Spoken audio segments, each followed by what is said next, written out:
Welcome. आज का यह वीडियो समर्पित है उन स्टूडेंट्स को जो कॉम्पिटिटिव एग्जाम्स के लिए इंग्लिश की तैयारी करते हैं।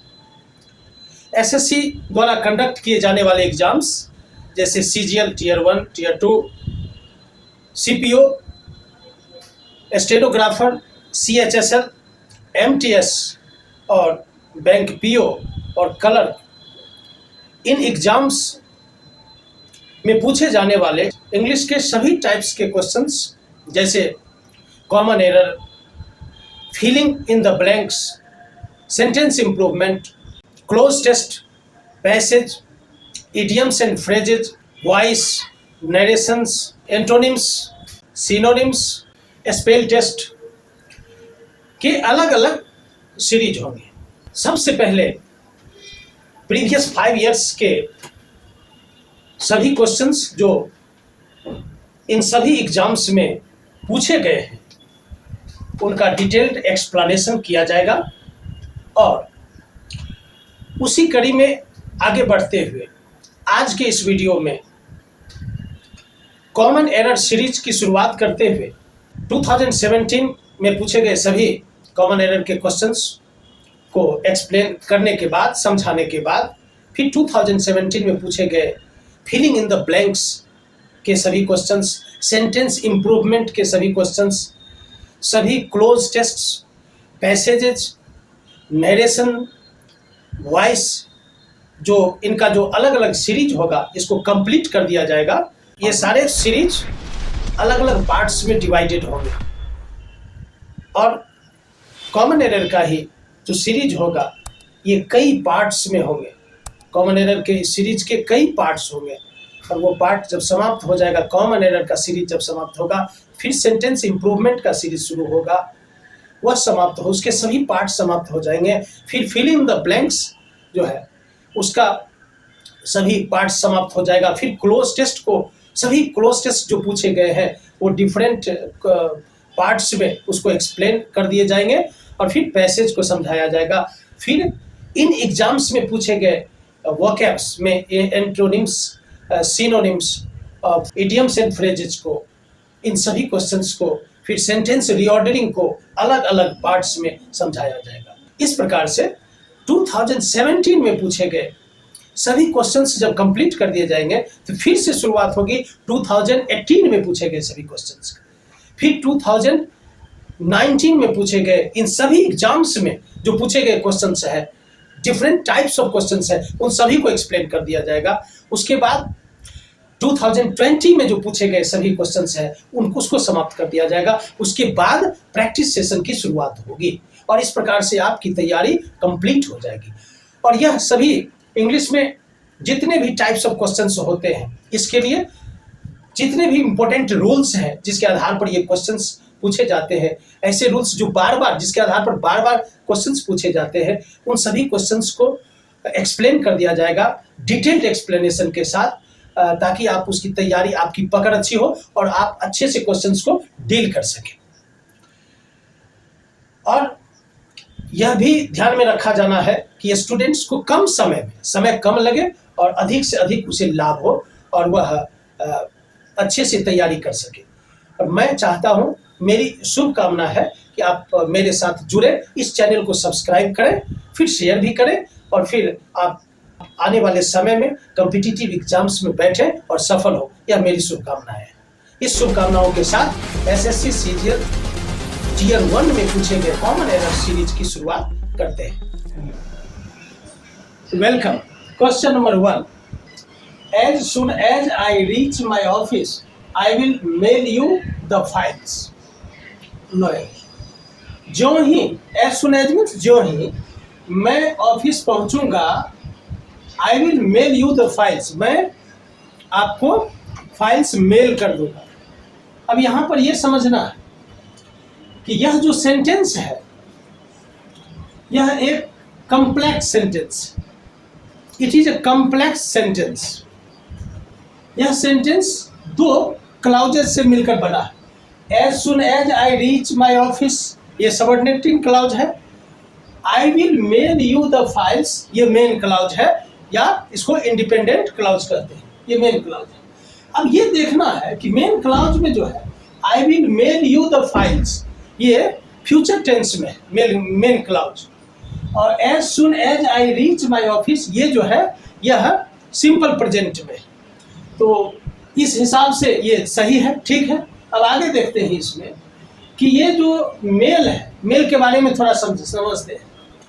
मेल का अर्थ क्या होता है? Mail means to send messages letters by postal service. तो मेल का प्रयोग कैसे करते हैं? जैसे लिखते हैं मेल समथिंग टू समबडी, किसी को कुछ मेल करना, मेल समथिंग टू समबडी। और दूसरा होता है कि mail somebody something, mail somebody something। अब यहां पर देखते हैं कि ये कौन सा, ये दोनों सही है, ये मेल का इस प्रकार से हम यूज करते हैं। तो यहां पर देखते हैं, जो ही मैं ऑफिस पहुंचूंगा आई विल मेल यू, तो mail somebody, mail you the files, मैं तुम्हें फाइल्स मेल कर दूंगा, मैं आपको फाइल्स मेल कर दूंगा। तो ये जो है ये सेंटेंस करेक्ट है, इसमें कोई एरर नहीं है। So the answer is D, no error. Question number 2, my sister had a tough time removing the chewing gum that stuck with her hair. My sister had a tough time, tough time का क्या अर्थ होता है? Tough time means a difficult time, a time having so many problems, उसी को बोलते हैं tough time. Removing the chewing gum that, chewing gum that stuck, that stuck ये बतलाता है, दैट मतलब जो, स्टक ये क्या है? ये वर्ब है। स्टक जो है एडजेक्टिव भी है और स्टिक वर्ब है। स्टिक का V2 और V3 स्टक होता है, स्टक क्या है? वर्ब है। अब स्टक का यूज कैसे करते हैं ये समझना जरूरी है। जैसे स्टिक से बना स्टक, तो स्टिक के साथ टू का प्रयोग करते हैं, स्टिक के साथ विथ का भी प्रयोग करते हैं, स्टिक के साथ ऑन का भी प्रयोग करते हैं, ये समझना जरूरी है। अब जैसे I stuck my photograph on the cover of this book, ये ऐसे लिख सकते हैं। जैसे the postman stuck the stamp on the envelope, ये भी लिख सकते हैं। तो ऑन का प्रयोग यहाँ हो सकता है। स्टिक के साथ कभी कभी इनटू का भी प्रयोग होता है। अब यहाँ पर दिया जो जब कोई व्यक्ति किसी चीज को स्टिक करता है, ठीक है ना, जैसे I stuck my photograph on the cover of this book, तो ये मैंने कहा। लेकिन जब कोई चीज किसी चीज से चिपक जाता है, स्टक कोई चीज चिपक जाता है, तब उसके साथ विथ का प्रयोग नहीं होता है, तब उसके साथ होता है टू का प्रयोग, टू का प्रयोग होगा। So chewing gum that stuck to her hair, किसी चीज से चिपक जाना को हम कहते हैं स्टिक टू या स्टक हर हेयर, यहाँ पर होगा। स्टक ऑन एनीथिंग, ये बतलाए कि कैसे होगा। अच्छा, स्टिक के साथ विथ का प्रयोग भी होता है, स्टिक विथ समथिंग या stick with somebody. Stick with something का अर्थ होता है जो कोई plan, whatever you are going to do in time to come, आने वाले समय में, और दैट यू हैव प्लान, तो उस पर बने रहना, उस पर टिके रहना, उसको कंटिन्यू करने के लिए तैयार रहना, उसको हम स्टिक करते हैं। जैसे I stuck with my classes, इस तरह से हम स्टक का प्रयोग कर सकते हैं। स्टिक बाय का भी प्रयोग कर सकते हैं, स्टिक बाय का प्रयोग कर सकते हैं। स्टिक बाय का प्रयोग कब कर सकते हैं? जैसे the peon should stick by the principal, इसका अर्थ हो गया जो प्रिंसिपल के प्रति लॉयल होना चाहिए और उनको उनके कार्य में सपोर्ट करना चाहिए, तो वहां पर स्टिक बाय का प्रयोग करते हैं। यहाँ पर कोई चीज किसी चीज से चिपकना के अर्थ में स्टिक टू का प्रयोग करते हैं। एक और बात ध्यान में रखना, स्टिक से एक इडियम भी बनता है, stick your mind, stick your mind, इसका क्या अर्थ होता है स्टिक योर माइंड? जैसे कोई पिक्चर या कोई इवेंट अगर मन में अगर बहुत देर तक रहता है तब उसके लिए स्टिक योर माइंड का प्रयोग करते हैं। जैसे ये इडियम है, जैसे the event that took place 2 years back at my residence sticks in my mind, मतलब वह मेरे मन में अभी भी बना हुआ है। ठीक है ना? तो कोई चीज़ लंबे समय तक के लिए बना रहना, कोई इमेज कोई मैटर लंबे समय तक मन में रहना, उसके लिए हम स्टिक इन माई माइंड ये जो है इडियम का प्रयोग करते हैं। Question number 3, the captain along with his team has been invited to the function. Invite, the captain एक सब्जेक्ट है, his team दूसरा सब्जेक्ट है, और ये along with से जुड़ा हुआ है, along with से। तो ये सिंटैक्स में आप पढ़ोगे कि सिंटैक्स में हम दो चीज को पढ़ते हैं, एक कॉन्कॉर्ड और दूसरा collocation. Concord means subject verb agreement, subject verb agreement को पढ़ेंगे। इसके दो फंडामेंटल रूल्स होते हैं या बेसिक रूल्स कर सकते हैं। उसमें दो फंडामेंटल रूल्स क्या है? पहला, सिंपल प्रेजेंट में सिंगुलर सब्जेक्ट के साथ सिंगुलर वर्ब का प्रयोग करते हैं और प्लूरल सब्जेक्ट के साथ प्लूरल वर्ब का प्रयोग करते हैं। लेकिन कभी कभी अगर कोई सब्जेक्ट ऐसा होता है जो क्लियर, वो क्लैरिफाइड ऑलरेडी नहीं होता, समझ में नहीं आता।